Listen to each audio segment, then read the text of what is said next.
Yes, orúkọ tèmi á máa jẹ́ Ṣẹ́gun John Owónbọ̀. Èèyàn tó ń bí tẹ̀lé Owónbọ̀ Iṣẹ́ Olúwa tó ní Flex B Hotel ní Abúlé Ẹkùn l'Ógùn State, very close to Giwa Òkè Àró.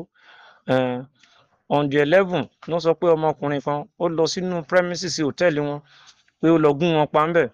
Nígbà tí mo dẹ̀ gbọ́rọ̀ yẹn, èmi náà mo débẹ̀. DPO Àjùwọ̀n police station òun fúnra ẹ̀ ó wá síbẹ̀. Ìgbà tèmi dẹ̀ débẹ̀, mo wá rí i pé èmi àti DPO ìgbà tá a sọ̀rọ̀, a dẹ̀ gbé òkú yẹn gbé lọ sí Àjùwọ̀n ní mọ́ṣúárì. Ìgbà tá a dẹ̀ gbé lọ síbẹ̀, gbogbo àwọn ìwé tó yẹ kí n fíìlì mo fíìlì gbogbo ẹ̀ pátápátá.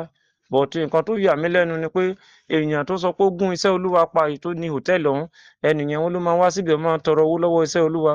But gbogbo ẹ̀ yà mí lẹ́nu díẹ̀. So on that note, picture ẹnìyẹn òun lẹ rí yẹn àti gbogbo àwọn kankan tó sọ pé ó ṣe.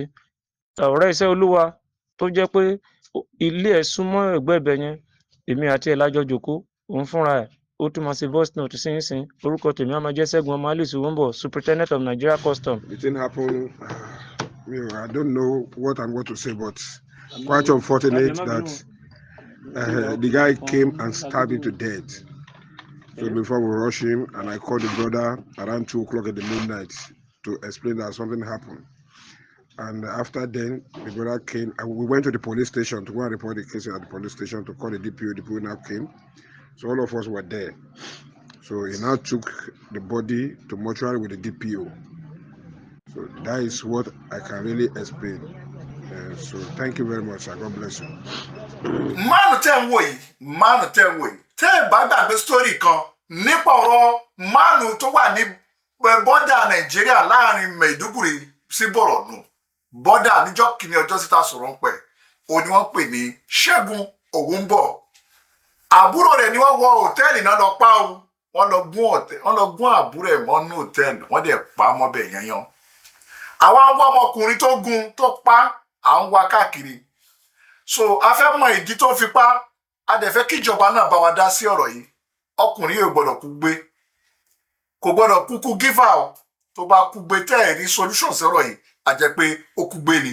So ọ̀dọ́ náà ọ̀rọ̀ yìí ti wà lọ́dọ̀ àwọn ọlọ́pàá. Gbogbo ẹ̀yin ọlọ́pàá Nàìjíríà tẹ́ wà ní Ogun State lérí ikú man tó ní Flex B Hotel. Nípa ikú ẹ̀ tètè gbéra lérí ikú yẹn. A fẹ́ kẹ́ ṣiṣẹ́ ọlọ́pàá yìí, kẹ́ jẹ́wọ́ ọlọ́pàá yín torí pé ọ̀tẹlẹ̀múyẹ́ ni a lè fẹ́ kẹ́ bá share fídíò yìí.